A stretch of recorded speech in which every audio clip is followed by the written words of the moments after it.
ইন্নাল্লাহা মা'আস সাবিরিন, নিশ্চয় যারা ধৈর্যশীল তাদের সাথে আল্লাহ আছে। নিশ্চয় যারা ধৈর্যশীল তাদের সাথে আল্লাহ আছে। আল্লাহ তাআলা বলছেন ওয়াস্তাঈনু বিস-সাবরি ওয়াস-সালাহ, পৃথিবীর মানুষ তোমরা আল্লাহর কাছে সালাতের মাধ্যমে আর ধৈর্যের মাধ্যমে সাহায্য চাও। ধৈর্যের মাধ্যমে সাহায্য চাও। রাসূল সাল্লাল্লাহু আলাইহি সাল্লামের মাথায় আবু জাহালের লোকেরা মুটের ভুঁড়ি চাপিয়ে দিয়েছে, তো উনি আর সিজদা থেকে উঠতে পারছেন না।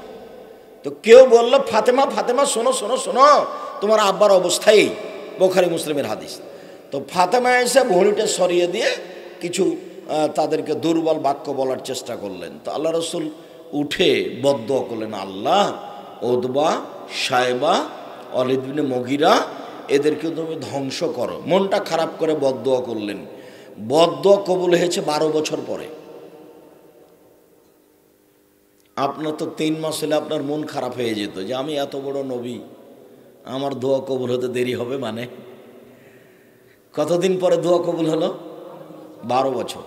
এবার একটা বলি, নবী দোয়া করছেন নবীর জন্য, যিনি নবী দোয়া করছেন তিনি হলেন ইয়াকুব আলাইহিস সালাম, আর যিনি বিপদগ্রস্ত নবী উনি হলেন ইউসুফ আলাইহিস সালাম। তাকে ধাক্কা দিয়ে ইঁদারায় ফেলে দিয়েছে, তুই মরে যা তুই। তারপর আবার কেউ উঠিয়ে বিক্রি করে দিয়েছে, গোলাম এ দাস। আবার কেউ কিনে নিয়েছে, কিনে নিয়ে সেই বাড়িতে কত ফেতনা। কয়দিন পরে ফেতনা লেগে গেল।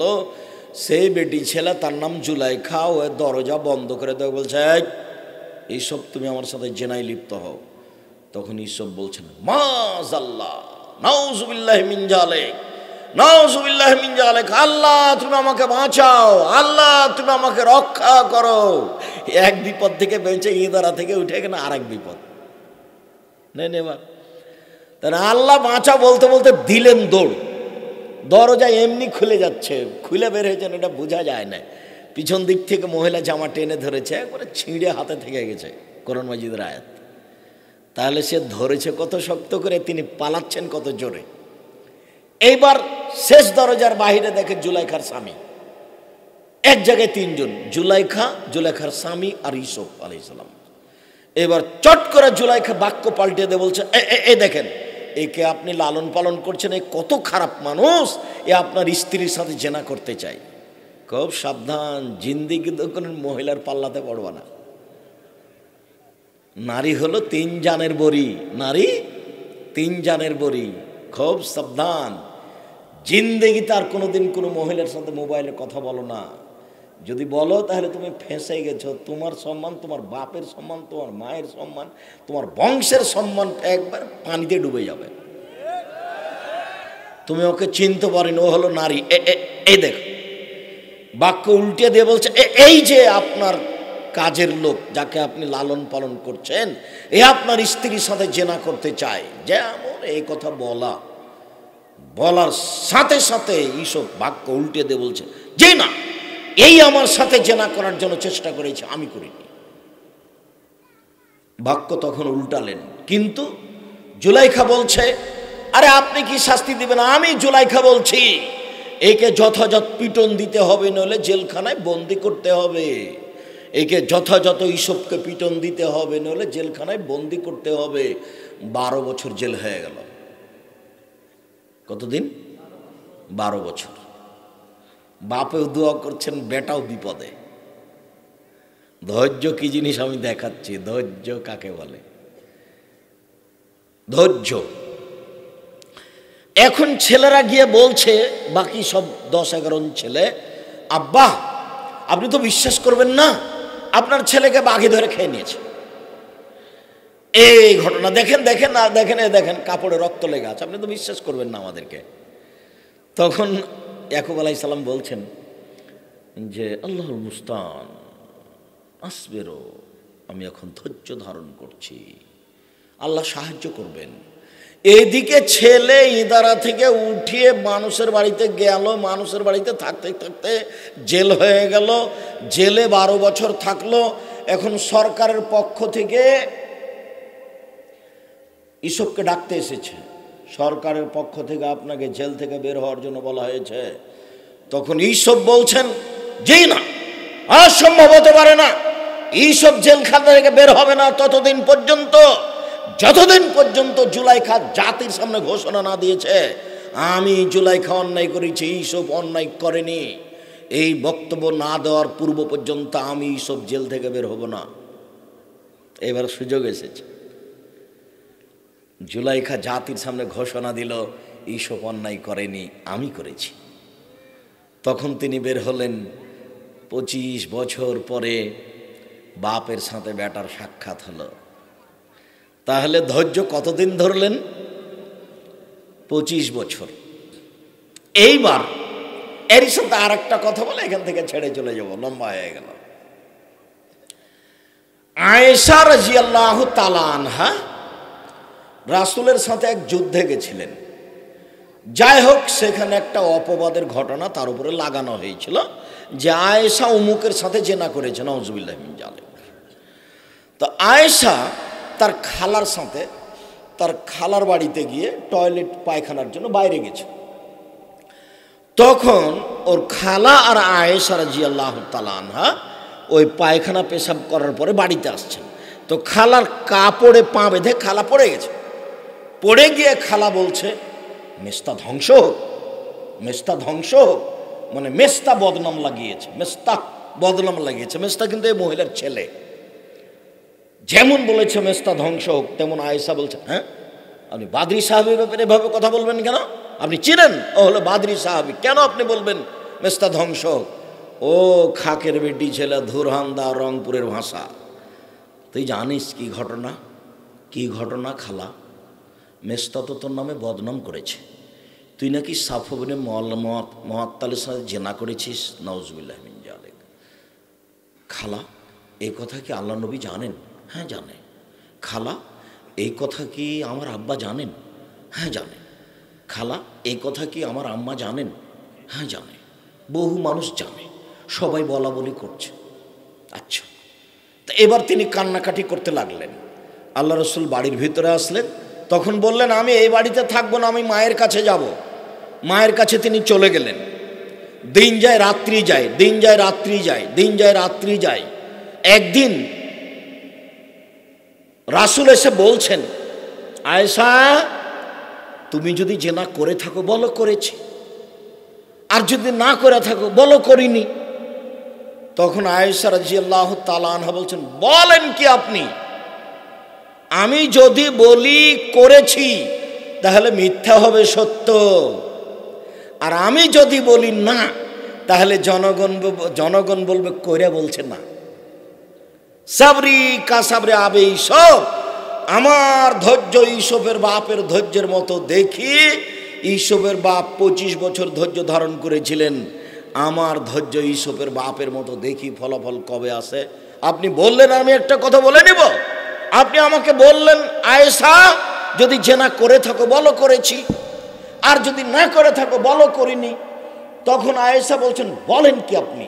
আমি যদি বলি হ্যাঁ তাহলে জনগণ মিথ্যা হবে সত্য, আমি যদি বলি হ্যাঁ তাহলে মিথ্যা হবে সত্য, আর যদি বলি না তাহলে জনগণ বলবে করে বলছে না। অতএব আমি এখন মুখ খুলবো না। সাবরি কা সাবরে আবে ইসব, আমার ধৈর্য ইসবের বাপের মতো।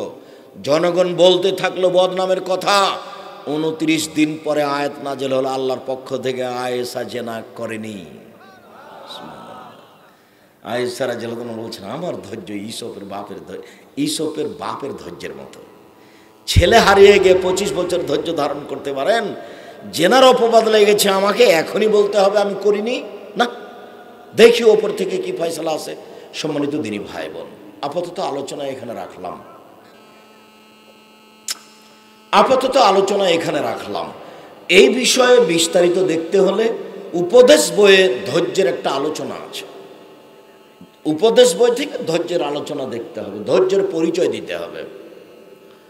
আর আমাদেরও একটু বিবেচনা করতে হবে যে পরিবেশ যেন ক্ষেপে না ওঠে, এদিকে কথা বলতে হবে। আমার 32 বছর বক্তব্যের জীবন চলছে। কতদিন? 32 বছর। আমি কোনোদিন কোনো পরিবেশ একটু ক্ষতিকারক হোক এরকম আমি চেষ্টা করিনি কোনো সময়। পরিস্থিতি একটু দুর্বল হয়ে যাক এটা করা আমি প্রয়োজন মনে করিনি। সম্মানিত দিনী ভাই বোন, মহান আল্লাহ বলেন, ইয়া আইয়ুহান নাস কুলু মিম্মা ফিল আরদি হালালান তাইয়্যিবা। পৃথিবীর মানুষ, আমি যে শস্য খাদ্য আদি পৃথিবীতে উৎপাদন করছি তার মধ্যে যেটা হালাল সেটা তোমরা খাও। পৃথিবীর মানুষ তোমরা খাও। আল্লাহ বলছেন, ইয়া আইয়ুহাল্লাযীনা আমানু কুলু মিন তাইয়্যিবাতি মা রাযাকনাকুম।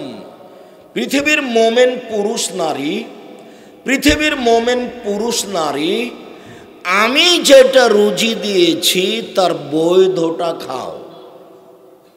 আল্লাহ বলছেন, ইয়া আইয়ুহার রাসূল কুলু মিনাত তাইয়্যিবাত আমালুস সালিহা। পৃথিবীর নবী রাসূলগণ আপনারা হালাল রুজি খান আর সৎ আমল করুন। এক, পৃথিবীর সব মানুষ তোমরা হালাল রুজি খাও। দুই, পৃথিবীর সব মোমেন পুরুষ নারী তোমরা হালাল রুজি খাও। তিন, পৃথিবীর সব নবী আপনারা হালাল রুজি খান। এগুলো কে বলছে? আল্লাহ তাআলা বলছে। এবার দেখা যাবে লালমনিরহাট জেলার লোকের কারো ব্যাংকের সাথে, সুদের সাথে, কিস্তির সাথে সম্পর্ক আছে নাকি? কিস্তির সাথে যদি সম্পর্ক থাকে, আজকে আলোচনার এক পর্যায়ে তওবা করতে হবে। ভিক্ষা করে খেতে রাজি আছি, কোনোদিন আর কিস্তিতে টাকা উঠাবো না। আর কিস্তির শেষ ফলাফল ভিক্ষুক, ওটা আল্লাহ বলেছে, ওটা নবী বলেছে। কিস্তির শেষ ফলাফল কি? ভিক্ষা চাওয়া। ওকে ধ্বংস হতেই হবে, তার টাকা বেড়ে যাওয়ার কোনো পথ নেই। আব্দুল্লাহর একটা বক্তব্য আছে, আমি পূর্ণ বুঝতে পারি না, তবে একটু বলছি। টাকার গতি হলো তাকে বিনিময়ে চলতে দিতে হবে, এটা হলো তার গতি। বিনিময় কি? এটা দেন, টিস্যু প্যাকেটটা দেন। কত টাকা? 30 টাকা। তো 30 টাকা দিলাম আর এটা নিলাম, তার নাম বিনিময়। বিনিময় ছাড়া টাকা চলতে পারবে না। যদি বিনিময় ছাড়া চলে তাহলে টাকার ক্ষমতাকে নষ্ট করা হলো। এটা গরু, কত টাকা? 50,000। এই নেন, দেন গরুটা। তো টাকাটা কিসে ব্যবহার হলো? বিনিময়ে। বোঝা জানে নাকি? একটা কপি কত টাকা? 10 টাকা। তো 10 টাকা দিলাম, কপিটা নিলাম। টাকাটা কিভাবে ব্যবহার হলো? বিনিময়। এটা হলো টাকার গতি। যদি টাকাকে তার গতিতে চলতে না দেওয়া হয় তাহলে ওইসব এলাকার লোক ভিক্ষুক হবেই। আমি যে কিস্তিতে 100 টাকা উঠালাম, 1 মাস পরে 110 টাকা দিলাম, এই 10 টাকা কিভাবে বিনিময় হলো? এর কি বিনিময় আছে? টাকা দিয়ে টাকা বাড়লে তা টাকার গতিকে ঠেকিয়ে দেওয়া হয়। যারা ঠেকানোর চেষ্টা করছে ও বুঝেছে যে 100-তে 110 টাকা পেয়েছি, কিন্তু বুঝতে পারেনি যে এ দিয়ে আমাকে আর আমার ছেলে মেয়েকে, আমাকে সবকে ভিক্ষুক করেছি। ওকে ক্ষতিগ্রস্ত হতেই হবে। কেন? ও টাকাকে তার গতিতে চলতে দেয়নি। যখন টাকাকে তার গতিতে চলতে দেয়নি তখন যারা যারা ঠেকিয়েছে তাদের কাছে একদিন টাকা থাকবে না। টাকা একটা নেয়ামত। টাকা না থাকলে 1 কেজি চাউল পাওয়া যায় না। টাকা একটা নেয়ামত। টাকা না থাকলে একটা গেঞ্জি কিনা যায় না, ভিক্ষে করে গেঞ্জি কিনতে হবে। টাকা একটা নেয়ামত। টাকা না থাকলে একটা কপি পাওয়া যায় না, তাহলে টাকা একটা নেয়ামত। এত বড় নেয়ামতকে যে ঠেকিয়ে রাখবে, তার গতিতে চলতে দিবে না, তার বাড়িতে দুর্ভিক্ষ নামবেই। আজ হোক আর কাল হোক, নামবেই নামবে। তাকে বা তার ছেলেকে বা তার নাতিকে ভিক্ষুক হতেই হবে। আল্লাহ বলছেন ইয়ামহুকুল্লাহুর রিবা ওয়া ইউরবিস সাদাকাত, দান মানুষের টাকাকে বৃদ্ধি করে আর সুদ মানুষের টাকাকে কমিয়ে দেয়, সংকুচিত করে, ওকে ভিক্ষুক বানায়। এটা আল্লাহ বলছে। তো মোটা করে বুঝে নেন যে টাকাকে যদি তার গতিতে মানুষ চলতে না দেয়, তো যে যেই ঠেকাচ্ছে সে একদিন কি হবে? ভিক্ষুক হবে। ঠেকালো কে? যে বিনিময়ে টাকাকে ব্যবহার করলো না সে। মনে থাকবে না মনে হয়? বিনিময় কি? কপি দিয়ে টাকা নিলাম, কপি আমি দিলাম 10 টাকা, আপনি দিলেন আমাকে, বিনিময়। তো আপনি যে 100 টাকা দিয়ে 110 টাকা নিলেন, এটা কি বিনিময়? টাকা দিয়ে টাকা কোনোদিন বিনিময় হয়? এটা কেমন কথা হয়ে গেল?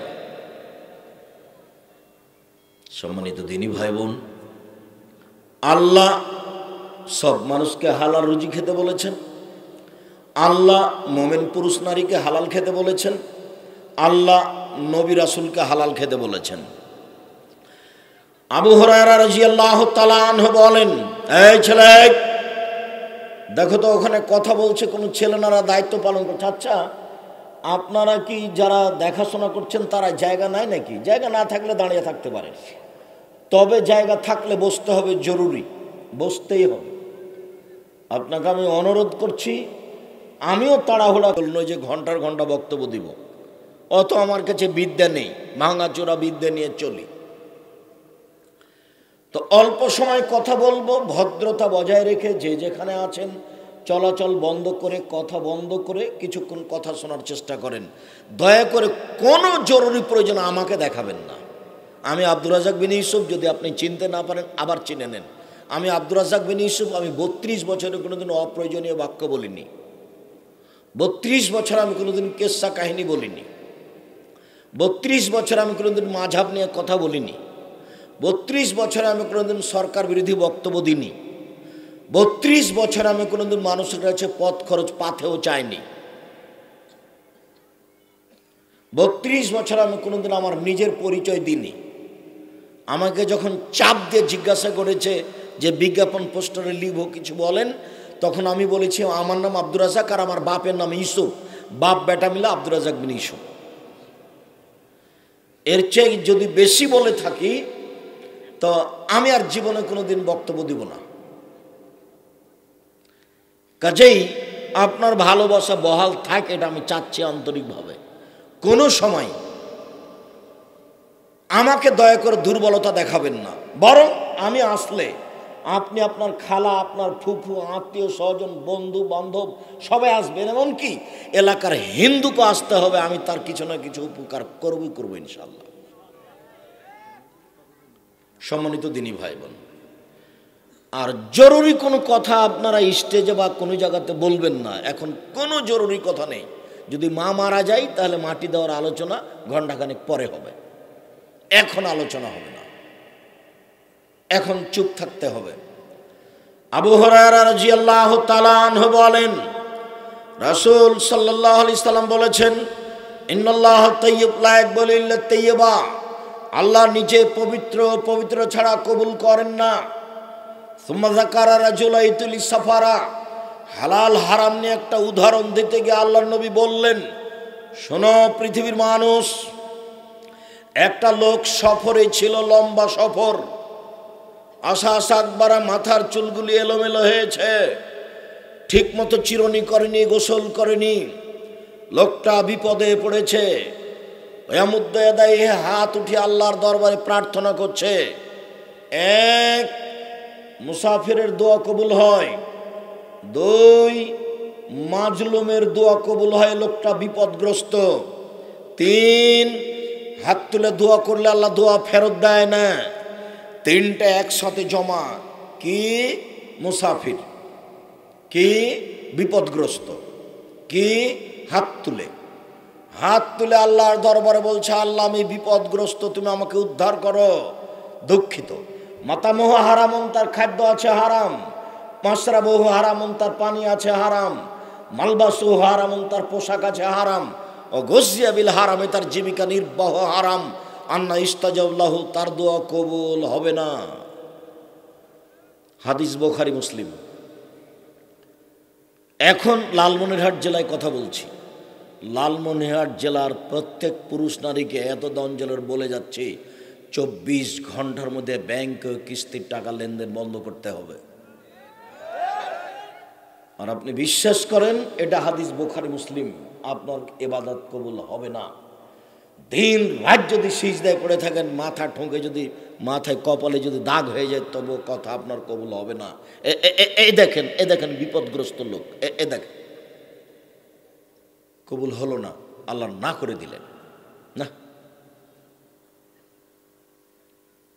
আম গাছে জাম ধরতে পারে, ধরে না। অমাবস্যা রাতে চাঁদ উঠতে পারে, উঠে না। সুঁয়ের ছিদ্র দিয়ে লাঙ্গলের ফল ঢুকতে পারে, ঢোকে না। সুঁয়ের ছিদ্র দিয়ে লাঙ্গলের ফল ঢুকে যেতে পারে। আম গাছে জাম ধরে যেতে পারে, অমাবস্যার রাতে চাঁদ উঠে যেতে পারে, অবাস্তব কাজগুলি ঘটে যেতে পারে, হতে পারে। এরপরে আমি যেটা বলছি এতে সন্দেহ আছে বলে কিয়ামত পর্যন্ত যদি কেউ চেষ্টা করে সরিষা ঢোকাতে পারবে না, তার নাম বুখারী মুসলিম।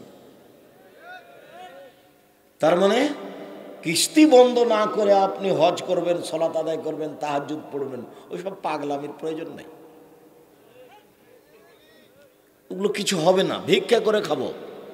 আরে ভিক্ষা করে খাবো কেন আব্দুর রাজ্জাক সাহেব? বারবার ভিক্ষার কথা বলেন কেন? কাজ করে খাবো। হ্যাঁ, আমি তোমার সাথে একমত। আমি তোমাকে একটু ধাক্কা দিয়ে সরাতে চাই, তোমার ভিতরে আমি আঘাত করতে চাই, সেই জন্য ভিক্ষার কথা বলি। বাপ বেটাকে ভিক্ষা করে খেতে বলেছি, শ্বশুরের কাছে টাকা নেওয়া যাবে না। এটা রংপুর। রংপুর মানে কি আব্দুর রাজ্জাক সাহেব?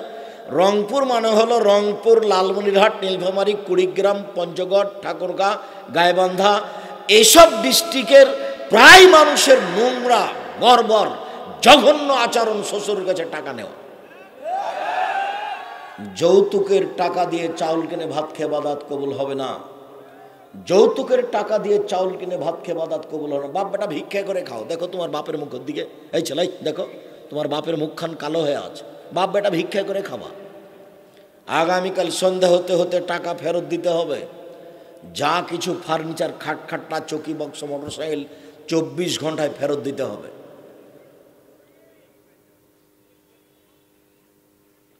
ভিক্ষা করে খেতে পারো না, শ্বশুরের কাছে টাকা নিবা কেন? বছর শেষে একটা ভালো লুঙ্গি শ্বশুরকে কিনে দিবা, দিয়ে বলবা আব্বা আমি কাজ করে খেতে পারি, আপনাকে মূল্যায়ন করাতে একটা লুঙ্গি কিনে দিলাম, এইটা করো। যৌতুক নিয়েছো, ঠিক মতো টাকা দিতে পারেনি, দিন রাত তুমি তোমার স্ত্রীকে গালি দিচ্ছ, মারছো, তাহলে এটা কিসের সংসার?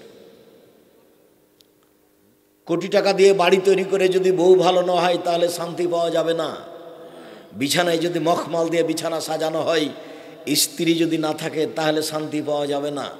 আল্লাহ বলছেন অমিন আইতিহান খালাকালাকুম মিন আনফুসিকুম আজওয়াজান লিতাসকুনু ইলাইহা, পৃথিবীর মানুষ আমি তোমাদের স্ত্রীদেরকে সৃষ্টি করেছি তোমাদের শান্তি তৃপ্তির জন্য। ওয়াজআলনা বাইনাহুম মাওয়াদ্দাতান ওয়া রাহমা, তোমার মাঝে আর তোমার স্ত্রীর মাঝে ভ্রাতৃত্ব ভালোবাসা সৃষ্টি করে দিয়েছি, সেইটা তুমি নষ্ট করেছো টাকা নিয়ে। টাকার কথা তুমি তোমার স্ত্রীকে বললে কেন? তোর বাপের বাড়ি থেকে টাকা নিয়ে, এই বোকা ছেলে ভিক্ষা করে খাও, বাপ বেটা ভিক্ষা করে বেড়াও। ভবিষ্যতে আর কোনোদিন তোমার স্ত্রীর সামনে টাকার কথা বলবো না, ভবিষ্যতও না। কর্জ দেশবাসীর কাছে নাও, শ্বশুরের কাছে নয়। কর্জ দেশবাসীর কাছে নিতে হবে, শ্বশুরের কাছে নয়।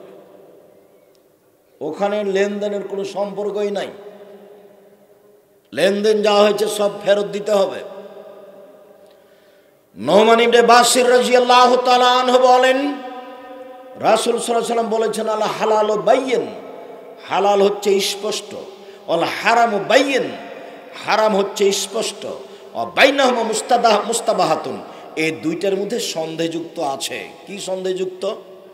জমি এটা আমার কি আমার নয়, দলিলে কাগজপত্রে ভালো বোঝা যায় না, এই জমি সন্দেহযুক্ত জমি। চাকরি এইটা ঠিক হলো কি বেঠিক হলো বুঝতে পারলাম না, এটা সন্দেহযুক্ত চাকরি। এই যে ব্যবসা করছি নেটে, এটা ঠিক কি বেঠিক বুঝতে পারি না, সারাদিনে $50 ইনকাম করলাম, নিজেও বুঝলো না কিভাবে হলো, এটা সন্দেহযুক্ত জিনিস। আল্লাহ রাসূল বলছেন মান ওয়াকাফি শুবহাতে ওয়াকাফিল হারামে, যে সন্দেহের মধ্যে পড়েছে সে হারামের মধ্যে পড়েছে। চূড়ান্ত সিদ্ধান্ত নেই যার, সেটা চূড়ান্ত হারাম। চূড়ান্ত সিদ্ধান্ত নেই যার, সেটা চূড়ান্ত হারাম। চূড়ান্ত সিদ্ধান্ত নেই যার, সেটা চূড়ান্ত হারাম। তিনি বলেন সন্ধে থেকে বেঁচে থাকতে হবে কার রাই, একটা রাখালের মতো। রাখাল মানে এরাহাল হেমা, যে রাখালটি আইলে গরু চড়াচ্ছে। আইল বুঝেন আপনারা? ইউসেক, সম্ভাবনা রয়েছে আয়ের তাফিহে, গরুতে ধানে মুখ দিতে পারে। আইলে গরুটা চড়াচ্ছ, থাকতে থাকতে কোনো সময়ে ধানে মুখ দিয়ে দিতে পারে, একটা থোপ একটা গোছা খেয়ে নিতে পারে। অতএব তুমি গরু আইলে নিয়ে যায় না। আল্লাহ রসুল বলছেন রাখাল যেমন সাবধান থাকবে সন্ধে থেকে, তুমিও সাবধান থাকো সন্ধে থেকে, সন্ধ্যের ধারে কাছে যায়ও না।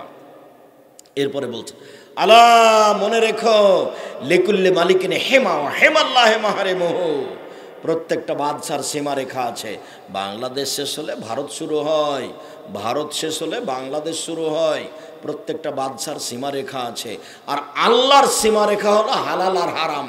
হালাল শেষ হলে হারাম শুরু হয়, হারাম শেষ হলে হালাল শুরু হয়। একটা যখন শেষ হবে আরেকটা তখন শুরু হবে। তারপরে বলছেন আলা মনে রেখো ইন্না ফিল জাসাদে মুজগা, মানুষের শরীরে একটা টুকরা গোস্ত আছে। এজা সালাহাত সালাহল জাসাদ কুল্লুহু, যখন ওই টুকরা ভালো থাকবে গোটা মানুষটাই ভালো। ওই যা ফাসাদাত ফাসাদাত জাসাদ কুল্লুহু, যখন ওইটা খারাপ হয়ে যাবে গোটা মানুষটাই খারাপ। আলা ওয়াল কাল, মনে রেখো সেটাই হলো অন্তর, সেটা হলো ভিতর। যার ভিতর খারাপ তার সবই খারাপ, যার ভিতর ভালো তার সবই ভালো। এই যে মনে মনে আপনি বলছেন যে যতই বলুক কিস্তি বন্ধ করব না, তার মানে আপনার ভিতর খারাপ, আপনি মুনাফিক। বক্তব্যের সাথে মুনাফিকি করে কোনো লাভ নেই। আমি আব্দুর রাজ্জাক বিন ইউসুফ আপনাকে ফাঁকি দিতে আসেনি। আপনার যে অন্তরে দ্বিধাদ্বন্দ্ব হচ্ছেন এটা আপনি মুনাফিক। এই টাকাকে পেশাব করে চলে যেতে হবে। আজ থেকে এই টাকার পাতা কেটে দিলাম, কাজ করে খাবো। 10 দিন বাঁচতে এসে হারাম খেতে রাজি নই, কাজ করে খাবো। আজ থেকে নিয়ে ঢাকার বুকে বাংলাদেশের মধ্যে সবচেয়ে যারা বিত্তশালী ধনী মানুষ, তারা 30 থেকে 35 বছর আগে রংপুর থেকে লালমনিরহাট থেকে ঢাকা গেছিল কাজের জন্য। নিঃস্ব মানুষ, পায়ে জুতা ছিল না, পরনে কাপড় ছিল না, গামছা পরে থাকতো, বিলের ধারে ছাগল চড়াতো। লালমনিরহাট থেকে চলে গেছে ঢাকা, সে এখন বিত্তশালী, কোটি টাকার মালিক। প্রায় সবাই ঢাকায় যারা কোটি কোটি টাকার মালিক তারা বাংলাদেশের একদিনের নিঃস্ব মানুষ প্রায়ই। আপনি 2-1 তদন্ত করে দেখেন। তাই তো আপনি বলছেন যে ইন্ডিয়ার মোদি হলো কি বিক্রি করত, চা না বাদাম, যেটাই হোক। তাহলে এ এখন এরকম হয়েছে, তা আমারও তাই তারও তাই। আল্লাহ রাসূল এই কথাই বলছেন যে শোনো কিয়ামতের লক্ষণ। কিয়ামতের লক্ষণ কি? আল্লাহর নবী যাদের পায়ে জুতা ছিল না, খালি পায়ে হাঁটতো, যাদের পরনে কাপড় ছিল না, নগ্ন গামছা পরে চলতো, যারা মাঠে ছাগল চড়াতো, তারা একদিন বিত্তশালী হয়ে বিশাল বিশাল প্রাসাদ করবে। এটাই হলো কিয়ামতের লক্ষণ। এখন আপনি তদন্ত করে দেখেন 30 বছর আগে তার অবস্থা বোঝা যায়নি কথা মনে হয়। যারা 30 বছর আগে বিত্তশালী ছিল তাদের অনেকে এখনো বিত্তশালী আছে, আর অনেকের হারিয়ে গেছে। তবে এখন যারা বিত্তশালী তারা 30 বছর আগে ছিল বাদাম বিক্রেতা, তারা ছিল ছাগলের রাখাল। অতএব হারাম খেয়ে টাকা বেশি করার কোনো প্রয়োজন নেই। টাকা বেশি ইনকাম করতে হবে এ কথাই ঠিক, অসহায় মানুষের পাশে দাঁড়ানোর জন্য, নেতাকে উঠানোর জন্য আর নামানোর জন্য নয়। টাকা ইনকাম করব ফকির মিসকিন অসহায় মানুষের পাশে দাঁড়ানোর জন্য। জান্নাত কিনে নিব, সালাত আদায় করেছি জান্নাত পাবো, সিয়াম পালন করছি জান্নাত পাবো, হজ করছি জান্নাত পাবো, অসহায় পুরুষ নারীকে দান করেছি জান্নাত কিনে নিয়েছি। ওটা আর এখন পাওয়া পাই না, ওটা আমার। অসহায় মানুষকে আমি দান করেছি, আমি কি করেছি? জান্নাত কিনে নিয়েছি, ওটা এখন আর পাওয়া পায় না, সেটা এখন আমার। আল্লাহ বলছেন, পৃথিবীর মোমেন পুরুষ নারী শোনো, আমি তোমাদের টাকার বিনিময়ে জান্নাত তোমাদের কাছে বিক্রি করে দিলাম। তোমরা মানুষ, অসহায় মানুষের পাশে দাঁড়াও, দান খায়রাত করো, আমি তোমাদের কাছে জান্নাত বিক্রি করে দিলাম। যাও, তোমাদের কাছে বিক্রি করার জন্য তৈরি করেছি। আল্লাহ বলছে। সম্মানিত দিনী ভাই বোন, আবু সাঈদ খুদরি রাদিয়াল্লাহু তাআলা আনহু বলেন, রাসূল সাল্লাল্লাহু আলাইহি সাল্লাম বলেছেন, লা ইয়াদখুলুল জান্নাতা লাহামুন গুযিয়া বিল হারাম, ওই শরীর জান্নাতে যাবে না যেটা হারাম উপায়ে বাড়ে। জাবের রাদিয়াল্লাহু তাআলা আনহু বলেন, রাসূল সাল্লাল্লাহু আলাইহি সাল্লাম বলেছেন, কুল্লু লাহমিন নাবাতা মিনাস সুহতে কানাতিন নার আওলা বিহি, যেই শরীর হারাম উপায়ে বাড়ে তার জন্য জাহান্নাম যথেষ্ট। যারা সুদে টাকা ইনকাম করলো ও তার ছেলে মেয়ে সবাই জাহান্নামে যাবে। যারা অর্থ সম্পদের ওসর জাকাত বের করলো না, তারা ছেলে মেয়ে সবাই জাহান্নামে যাবে। তাই আমি বলেছি, সুদের টাকার চেয়ে যেই শস্যে ওসর বের করা হয়নি তার চেয়ে গোখরা গমা সাপ অনেক অনেক অনেক গুণে ভালো। আব্দুর রাজ্জাক সাহেব, কেন? সবচেয়ে তো বিষাক্ত ভয়াবহ সাপ হলো গোখরা গমা সাপ। জি, এ কথাই ঠিক। গমা সাপ দংশন করলে একজন মারা যাবে, পরিবারের সবাই মারা যাবে না। যে বাড়িতে কিস্তি চালু আছে সে বাড়ির সবাই মারা যাবে, কেউ রক্ষা পাবে না।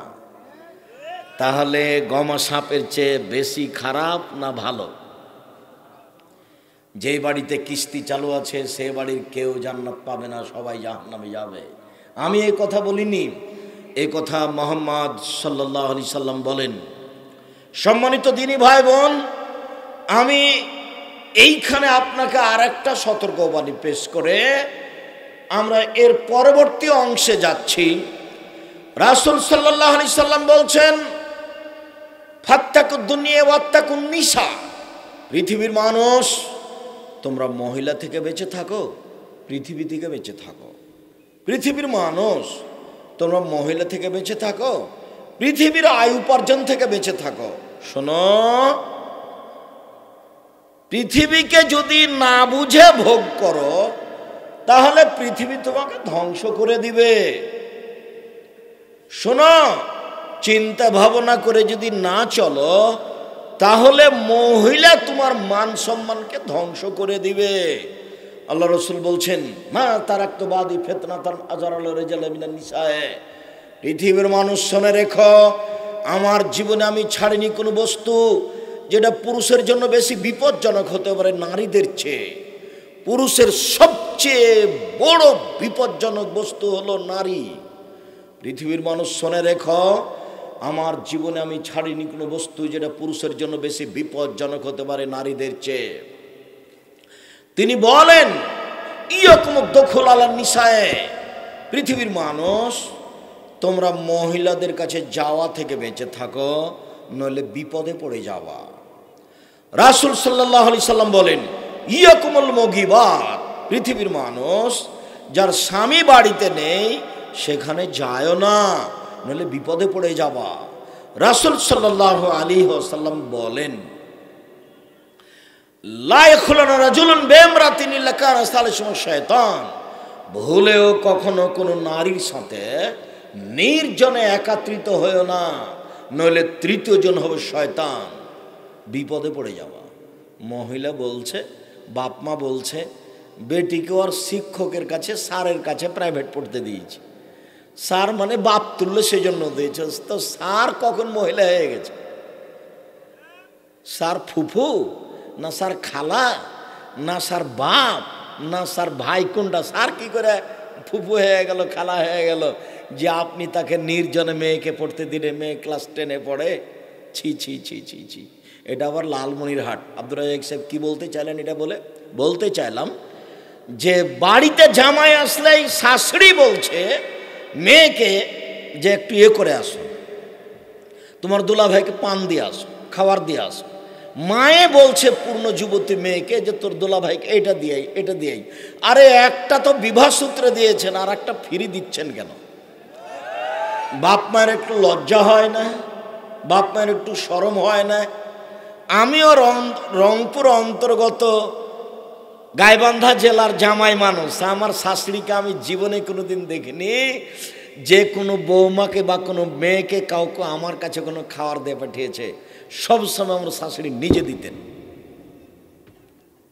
খাদ্য পানি দিলে আমার শাশুড়ি নিজে দিতেন, পানি দিলে আমার শাশুড়ি নিজে দিতেন। আমি ওই বাড়িতে অন্য কাউকে কোনোদিন কোনো মহিলাকে কোনো খাদ্য আমার সামনে পেশ করতে দেখিনি। একটা তো বিবাহ সূত্রে দিয়েছেন, আর একটা ফ্রি দিচ্ছেন কেন? ফ্রি মানে আপনার চোখে লজ্জা নাই? আপনি দেখেন না যে এক গ্লাস পানি নিয়ে গেছে আপনার যুবতী মেয়ে, একটা পান হাতে করে গেছে আপনার যুবতী মেয়ে, তখন আপনার জামাই পানটা নিয়ে তাকে কোলে করে নিয়ে বসে আছে? এটা আপনার চোখে পড়ে না? আপনি মা নন? আপনাকে খারাপ লাগে না? ছি, আপনি মা নন? জন্ম দিতে পারলে মা হওয়া যায়, প্রসব করাতে পারলে মা হওয়া যায়, দুধ খাওয়াতে পারলে মা হওয়া যায়। জি না, মা মানে চারটা লাগে, মনে আছে তো তোমার? এক, মা মানে শিষ্টাচার শিখাতে হবে। দুই, মা মানে বিদ্যা শিখাতে হবে। তিন, মা মানে বাচ্চাকে মেয়েকে পরিপাটি করে রাখতে হবে। চার, মা মানে বাচ্চাকে পাহারা দিতে হবে। আরে মেয়েকে জামাইয়ের হাতে তুলে দিয়ে পাহারা হয় কেমনে? এইটা আবার পাহারা দেওয়া কিভাবে হলো? আল্লাহর নবী বলছেন বুখারী মুসলিম, মা মেয়ের জন্য কি? পাহারাদার। মনে থাকবে না মনে হয়? মা মেয়ের জন্য কি? পাহারাদার। আমি বলিনি এই কথা, এই কথা মুহাম্মদ সাল্লাল্লাহু আলাইহি ওয়াসাল্লাম বলছেন। মা হলেন মেয়ের জন্য পাহারাদার, বাপ হলেন মেয়ের জন্য পাহারাদার। বাপ তো 3 চিলে গেছে লন্ডনে 4 মাসের জন্য। বাপ লন্ডন তাসবি টিপছে, আর মেয়ে ঢাকা বিশ্ববিদ্যালয়ে পিরামিড তাসবি টিপছে। জান্নাত কিনবি বাপ বেটি এই জন্য। এর নাম ধর্ম। আখেরি মোনাজাতে উপস্থিত হয়ে জান্নাত কিনে নিবে। লন্ডনে 3 চিল্লায় গিয়ে জান্নাত কিনে নেয়, জান্নাত পড়ে নেই, সাবধান, জান্নাত পড়ে নেই। হজবতির নার বিশাহওয়াত, মনের ইচ্ছা দ্বারা জাহান্নাম ঘেরা আছে। হজবতিল জান্নাত বিল মাকারহে, নিয়ম নীতি কষ্ট ক্লেশ ত্যাগ তিতিক্ষা দিয়ে জান্নাত ঘেরা আছে। জান্নাত পর টপ ব্যাপার। কিস্তিতে টাকা তোলে যে, মন মতো চলে সে, মন মতো চলে যে জাহান্নামে যাবে সে। সুদ ঘুষ খায় যে, দেয় যে, মন মতো চলে সে, মন মতো চলে যে জাহান্নামে যাবে সে। দাড়ি চাঁচে যে, টাকনু নিচে প্যান্ট পরে যে, মন মতো চলে সে, মন মতো চলে যে জাহান্নামে যাবে সে। দাঙ্গাবাজি করে যে, জুলুমবাজি করে যে, মন মতো চলে সে, মন মতো চলে যে জাহান্নামে যাবে সে। ক্ষমতা দেখিয়ে দলীয় দাপটে মানুষকে জেল হাজতে দেয় যে, মন মতো চলে সে, মন মতো চলে যে জাহান্নামে যাবে সে। দোকানে বসে আড্ডা পিটে যে, মন মতো চলে সে, ল্যাংটা মেয়ে মোবাইলে দেখে যে, মন মতো চলে সে, মন মতো চলে যে জাহান্নামে যাবে সে। যেসব মহিলারা মাথায় কাপড় দেয় না, এসব মহিলারা মন মতো চলে, মন মতো চলে যে জাহান্নামে যাবে সে। নগ্ন পোশাকে চলে যারা, মন মতো চলে তারা, মন মতো চলে যারা জাহান্নামে যাবে তারা। হাদিস বুখারী মুসলিম, এটা আমি নিজে বলিনি, এ কথা মুহাম্মদ সাল্লাল্লাহু আলাইহি ওয়াসাল্লাম বলছেন। হজিবাতিন নার বিশাহওয়াত, মনের ইচ্ছা দ্বারা জাহান্নাম ঘেরা আছে। ত্যাগ তিতিক্ষা কষ্ট ক্লেশ নিয়ম নীতি অনেক কিছু দ্বারা জান্নাত ঘেরা আছে। জান্নাত এমনি পাওয়া যায় না। হারামের সবচেয়ে বড় পথ হলো সুদ। মহান আল্লাহ বলেন, ইয়ামহাকুল্লাহুর রিবা ওয়া ইউরবিস সাদাকাত। আল্লাহ চিরদিনের জন্য সুদকে হারাম করেছেন আর দানকে বৈধ করেছেন। দানে টাকা বাড়ে, সুদে টাকা কমে যায়। আল্লাহ তাআলা বলেন, আহাল্লাহুল বাইয়া ওয়া হারামার রিবা। আল্লাহ চিরদিনের জন্য ক্রয় বিক্রয়কে বৈধ বলেছেন এবং সুদকে হারাম বলেছেন। জাবের রাদিয়াল্লাহু তাআলা আনহু বলেন, লানা রাসূলুল্লাহ সাল্লাল্লাহু আলাইহি ওয়াসাল্লাম আকিল রিবা ওয়া মুকিলাহু ওয়া কাতিবাহু ওয়া শাহিদাইহি। যে সুদ খায় তার উপরে অভিশাপ, যে সুদ দেয় তার উপরে অভিশাপ, যে সুদের অঙ্ক কষে তার উপরে অভিশাপ, যে সুদের সাক্ষী থাকে তার উপরে অভিশাপ। হোমসায়েরা সবাই সমান, একথা মুহাম্মদ সাল্লাল্লাহু আলাইহি সাল্লাম বলেন। রাসূল সাল্লাল্লাহু আলাইহি সাল্লাম বলেন, দিরহাম রিবাহ ইয়ালাম ইয়াসাদ্দু মিন সিত্তাতি ওয়া সালাসিনা জিনিয়া। 1 টাকা সুদ খেলে যত পাপ হবে, 36 বার জেনা করে তত পাপ হবে না। 36 বার জেনা করে যত পাপ হবে, 1 টাকা সুদ খেলে তার চেয়ে বেশি পাপ হবে। জেনা মহাপাপ, জেনা মহাপাপ, জেনার ফলাফল জাহান্নাম। রাসূল সাল্লাল্লাহু আলাইহি সাল্লাম বলেন, আল বিক্র বিল বিক্রে জিলদু মেওয়াত তাগরিবু সানা। অবিবাহিত ছেলে মেয়ে জেনা করলে 100 লাঠি পিটে এলাকা থেকে তাড়িয়ে দাও। তিনি বলেন, আসাইবা বিসাইবা রাজম। বিবাহিত পুরুষ নারী জেনা করলে তাকে ইট ঢেল পাথর দিয়ে মেরে মেরে মেরে ফেলো। বিবাহ করার পরে জেনায় লিপ্ত হলে তার বেঁচে থাকার পৃথিবীতে কোনো পথই নেই। এমন কোনো পথ নেই যে ভাবিকে রক্ষা করা যেতে পারে, এমন কোনো পথ নেই। ওই দুলাভাইকে, যে দুলাভাই সেলিকার সাথে জেনায় লিপ্ত হয়েছে, তাকে বাঁচানোর কোনো পথ নাই, পৃথিবীতে কোনো পথই নাই। 3 শ্রেণীর পাপীকে হত্যা করতে হয়, 3 শ্রেণীর পাপীকে হত্যা করতে হয়। 2 শ্রেণীর পাপীর বাঁচার পথ আছে, 1 শ্রেণীর পাপীর বাঁচার পথ নেই। কেউ যদি বলে কোরআন মাজিদ মানি না, তাহলে তাকে হত্যা করতে হবে। সরকারিভাবে গলায় ফাঁসটা দেওয়া হয়েছে, টান টান, তখন বলছে না না না না না না, আমার ভুল হয়েছে, কোরআন মাজিদ আল্লাহর বিধান, আমি কথা ফিরিয়ে নিলাম। তাহলে ফাঁস থেকে নামিয়ে নিতে হবে, এই যে বেঁচে গেল। 2, আপনি যদি আমাকে হত্যা করেন, আমার বাপ মা আপনাকে হত্যা করে নিবে, তার নাম কেসাস। সরকারিভাবে আমার গলায় ফাঁস দেওয়া হয়েছে, টান টান হবে, তখন আপনার বাপ মা ছুটে এসে বলছে না না না, থাক থাক থাক, ছেড়ে দেন, আমরা কেসাস নিব না, মাফ করে দিলাম। তাহলে আমাকে ফাঁস থেকে নামিয়ে নেওয়া হবে, তবে হত্যার যোগ্য পাপ ছিল। 3, কেউ বিবাহ করার পরে জেনা করলে তারও ফাঁসি হবে, তাকেও ফাঁসি দিতে হবে। এইবার তাকে বাঁচানোর পৃথিবীতে কোনো পথ নেই, কোনো পথই নেই। তাকে বাঁচাতে হলে মুহাম্মদ সাল্লাল্লাহু আলাইহি সাল্লামকে আবার দুনিয়াতে আসতে হবে, এসে বলতে হবে, পৃথিবীর মানুষ শুনে রেখো, বিবাহ করার পরে যদি কেউ জেনায় লিপ্ত হয় তাহলে তার ফাঁসি হবে না, আমি ঘোষণা দিলাম। যেহেতু কিয়ামত পর্যন্ত মুহাম্মদ সাল্লাল্লাহু আলাইহি সাল্লাম আর কোনোদিন আসবেন না, কাজে সিদ্ধান্ত পরিবর্তনও হবে না। ইবাদত হলো পায়ের সাথে পা মিলে দাঁড়াতে হবে। কাবা ঘরে 3 ফুট পর পর তারা দাঁড়ালো করোনার নাম দিয়ে। সারা পৃথিবীর বহু আলেম মেনে নিল কাবা ঘর কেন। আমি আব্দুর রাজ্জাক বিন ইউসুফ বলেছি যে আজ থেকে নিয়ে কিয়ামত পর্যন্ত আর যদি কোনোদিন কাবা ঘরে পাশাপাশি না দাঁড়ায়, তবুও 3 ফুট পর পর দাঁড়ানো বৈধ হবে না। 3 ফুট পর পর দাঁড়ানো বৈধ করতে হলে মুহাম্মদ সাল্লাল্লাহু আলাইহি সাল্লামকে আবার আসতে হবে। তিনি বলেছেন, পৃথিবীর মানুষ ফাঁকা বন্ধ করো। কেউ যদি ফাঁকা বন্ধ করে তাহলে তার জন্য জান্নাতে ঘর বানানো হবে। পৃথিবীর মানুষ তোমরা প্রাচীরের মতো হয়ে দাঁড়াও। পৃথিবীর মানুষ শোনো, ওই যে 2 জনের ফাঁকা বন্ধ করো, ওই যে আমি দেখছি 2 জনের ফাঁকা দিয়ে শয়তান ঢুকছে ছাগলের বাচ্চার মতো হয়ে, বন্ধ করো। হাদিস বুখারী মুসলিম। আপনি একটা বই আজকে কিনে নেবেন, উপদেশ, ওখানে একটা আলোচনা আছে সারিবদ্ধ হয়ে দাঁড়ানো, আপনার জন্য লিখেছিলাম। কেন আপনি সংকীর্ণতা মনের চলছেন আমি জানি না। ওর দাম 5,000 টাকা নয়, 1,000 টাকা নয়, 500 টাকা নয়। কেন আপনি কিনেন না উপদেশ? কেন আপনি কিনেন না সলাতের উপরে বই? কেন আপনি কিনেন না দুয়ার উপরে বই? আমি বুঝতে পারি না। কেন আপনার ইতিসাম পত্রিকা পড়েন না? আমাকে আপনি কি বুঝাতে চাচ্ছেন? 32 বছর আমি কোনোদিন অপ্রয়োজনীয় বাক্য বলিনি, সাক্ষী মিডিয়া আছে। 32 বছর আমি কোনোদিন কলমে অপ্রয়োজনীয় বাক্য লিখিনি। 32 বছর আমি কোনোদিন কলমে জাল জয়ীফ হাদিস লিখিনি। আপনি এইসব বই পুস্তকে কোথাও জাল জয়ীফ হাদিস পাবেন না।